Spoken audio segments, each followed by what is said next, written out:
right, what's up, Sports Talk Detroit? So good to have you here. My name is Craig, and thank you again for watching the channel. Today, we got a special guest. Cal is joining us. Cal, thanks so much for coming on. Dude, hey, I got to give the people what they want, man. Happy to be here. Yeah, and that's you. Naturally. So Cal is a Bulls lifer. He loves the Bulls. He knows more about the Bulls than any of us could hope to.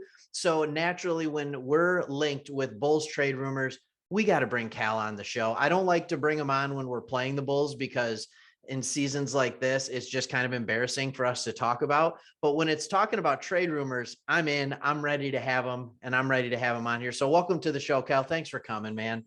And yeah, man, happy to be here. I've been thinking about these trades for like 2 months now. So, I mean, we've been linked with the Pistons consistently. So let's talk about it. Let's hash it out. I want to see where you guys are at too. This is good. And we're friends. So it's nice when our sports worlds collide and we can actually talk about it rather than me just have to talk about your Chicago teams. You talk about my Detroit teams and we're kind of interested. That's not a lot of fun. So let's get into this trade stuff. So you're a Bulls fan. Tell me, do you actually want Jerami Grant? When you look at him, is this something you truly want? Yeah, here's what I would say. The player Jerami Grant, I really would love. I think he fits a need that the Bulls just desperately have. Here's what I'm not sure about Jerami Grant. Is he a weirdo? Like I keep hearing like this, I just want to be a really good player on a bad team and I don't want to be a third option. So if Jerami Grant is motivated, actually wants to win and isn't in his own head, I think he would be a massive upgrade for the Bulls. And I would be willing to give up considerable assets to get him. Well, I tell you how we'll find out if he is. His representatives, I'm going to do another video on this. His representatives just came out. It was a report today that they gave the Detroit Pistons a list of teams that Jerami Grant wants to play for. Okay. So if we knew what that list of teams was, we would be able to find out real quick if he is just obsessed with being the alpha on a team and doesn't care about winning a championship, doesn't care about playoffs or anything like that. We'd find out real quick. Yeah, if his list is like the Kings and the Thunder, I'm going to have some real questions about this. It's going to be an issue. Who doesn't want to play in OKC? That's what I want to know. Said nobody ever. So here's what I want you to do for me. You know your player's the best. So you're the Bulls GM.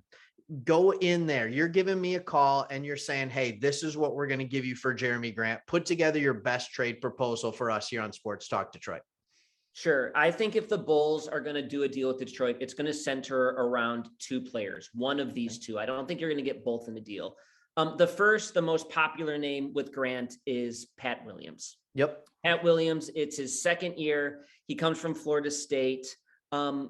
Let me go over the pros for him real quick. First of all, he's super young. He's only 20 years old. He hasn't turned 21 till August. He was the youngest American player in the NBA last year. So he is just a man-child. He has the size, strength, and athleticism that fits the modern NBA perfect. I think he's 6'8" with a 7-foot wingspan. He can handle the ball. He can shoot. He is a very, very good defender already. Okay. Last year, we played the Lakers. He was matched up on LeBron. So as a 19-year-old, and LeBron said, this guy has real defensive potential. They're like, he guarded me harder than most players in the NBA. So for a 19-year-old, that's a big deal. Yeah. All of the potential in the world can do everything. Here's the questions around Pat Williams. He's always been one of those guys, even back to college. He's got all the potential, but it doesn't always materialize. He's shown flashes of what he can do, especially on the offensive end, right? Together. The guy that I'm worried he might become is like a Marvin Williams type player. Sure. Remember him at North Carolina, where it's like, this guy is everything. And it's like, he should be a 7-time All-Star, and he was like a 6th man. That's the most he ever became. That's it. There is a chance Pat Williams could be like that. And here's why too. He might just be one of those guys that's too nice and doesn't have that killer instinct. Sure. Like, give me the ball. I'm going to beat someone up and I'm going to go score. I haven't seen that with him yet. This year with DeMar and Zach and Vooch, he played awful for 5 games and then he broke his wrist. Yeah. There's some thought he'll be back at the end of the year. He might miss the whole year. I don't think he fits the Bulls timeline. We need to be good now with Vooch and You need to be good DeRozan. now. And he fits our timeline, to be completely honest, because we need to be bad right now. We want to be Yes. bad this year, get another good draft pick, and then we want to start getting good. Yeah, and So I think he's might be the kind of guy where his potential, his ceiling's not even going to open up for 2 or 3 more years. yeah. So you had Pat Williams. I'm assuming your other guy that this is traded or surrounded by is Coby White. Coby White. Yep. And Coby White, he's also super young. He's a 6'5" shooting guard from North Carolina. It's his 3rd year in the league. Here's the thing about Coby. Coby can score. If you look up microwave score in the dictionary, his face is going to show up. Oh, you can't say that to a Pistons fan. Vinny Johnson's the guy. He's every bit the potential Vinny Johnson could be. All right. He can score from 3. He can score in the mid-range. He can get to the hoop. He is extremely fast. He's a big for a guard. He's 6'5". Yeah, I didn't realize he was that big when you told me that last week. I did not see that coming. Yeah. Here's the problem. He kind of has Tyrannosaurus Rex arms, so he doesn't always play up as big. He's kind of like this on defense, you know? Yeah. Here's the other thing I like about Coby. He's a leader. Like people love him. They say his work ethic's great. I've never seen someone grow more from year 2 to year 3 than I've seen with Coby. His ball handling is getting better. His scoring is getting better. His playmaking is getting better. Here's the problem with Coby White, his defense. His arms aren't long. I'm not sure he's ever going to be an elite perimeter defender. Yeah. The other thing, and I think this isn't a big deal for you, he's not a primary point guard. If you put the ball in his hand, it's not an issue. Yeah, if you put the ball in his hand every game and say create offense, your team's not going to be good. He can handle the ball. He can create offense, but he's best next to a playmaker that can allow him to catch and shoot and attack gaps and weaknesses in the defense. Okay. No, and that's good. And honestly, we don't need a primary ball handler. We have Cade for that. That's what his role is going to be. And then maybe Killian. I don't want to get into that. So what you're saying, are you saying it's one of these 2 guys in a 1st round pick? Are you saying straight up for one of these guys? What are you thinking on the Bulls? Here's what I did know. I did read that, Jake Fisher of Bleacher Report said they're doing their best to create a trade that doesn't include Pat Williams. Yeah, and here's why that might be the case. First of all, when it comes to our new GM, Arturas Karnisovas and Mark Eversley, don't believe anything you hear. We had no idea they were trading for Vucevic. We had no idea they were signing DeMar DeRozan. We had no idea they were signing Caruso.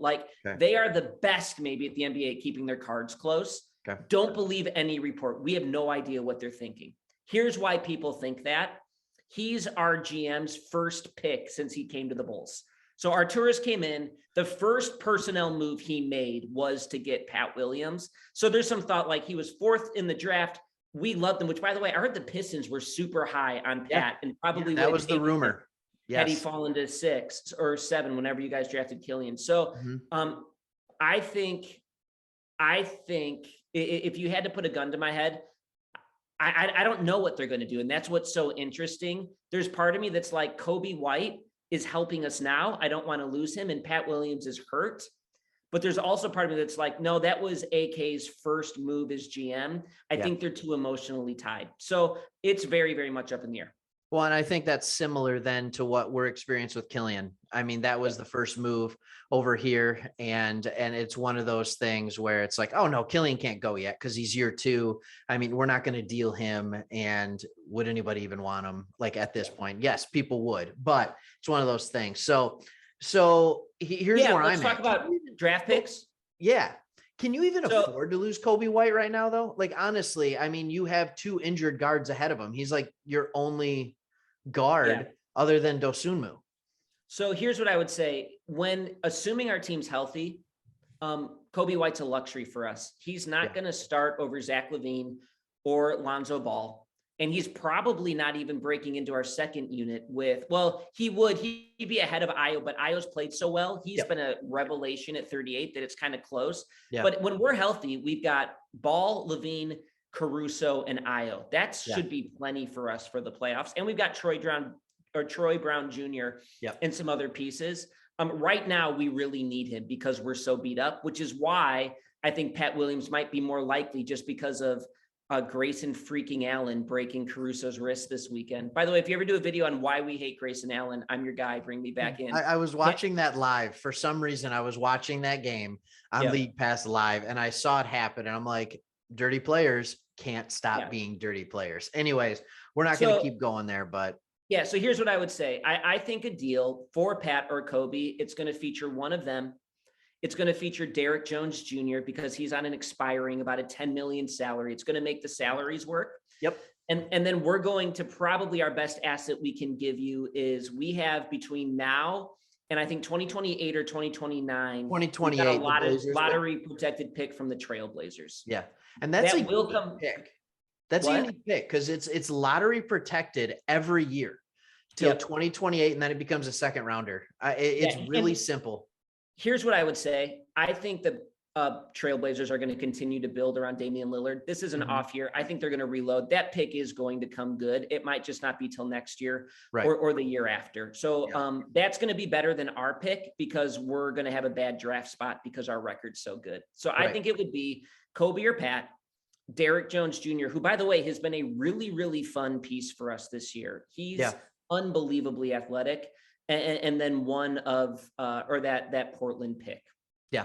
And I think for the Pistons, what I see on this is it makes sense to trade and to get Williams back in it. Here's the problem with that. The issue we're struggling with right now with Jerami Grant is he plays the same position, it turns out, as Saddiq Bey. And everybody wants to see Saddiq Bey develop and get better at the 4. And he's clearly better at the 4. And Jeremy's getting in his way. Pat Williams would do the same thing. What I do like about Williams is that he's not ball dominant. So it allows your younger guys to continue to develop. And he's not demanding the ball constantly in order to be an effective player. Like he can start as kind of a 3-and-D guy and then work his way into a better, more efficient score. So I don't hate that. I honestly, as much as weird to say, I think I'd rather have Coby White. I know I was saying the exact opposite like 5 hours ago. It just makes more sense to me because you have Cade as your primary ball handler. You need a scorer next to him, and Saddiq can continue at the 4. If we're getting a first round pick, it works. Well, and here's the cool thing about Coby. Coby can be one of those guys too, that even if you want to go with another more defensive guard around Cade, Coby can be that guy. Just run the second unit. He can handle it enough. He can score like crazy for you. And you can also bring him in at the end of the games when you need to score and have your best players on the court. It's crazy. If you would have asked me a month ago, I'd have been like, Pat Williams way better. Coby White's playing incredibly well. And he's a important player. He's a good player for us on a really good team. And I think a backcourt with him and Cade could be formidable in the future. It could be. No, I agree with that. Even though it's kind of this unique, the taller guy, the guy who came into the league as a 2 guard ends up being the point guard. The guy who came into the league trying to be a point guard ends up being the 2 guard. But is there ever a world as a Chicago Bulls fan where you say something along the lines of Coby White and Pat Williams for and that first round pick for Jerami Grant and a Killian Hayes? Is that something you guys would ever even think about? Even though it seems weird to talk about Killian in trade over here in Detroitville. Yeah.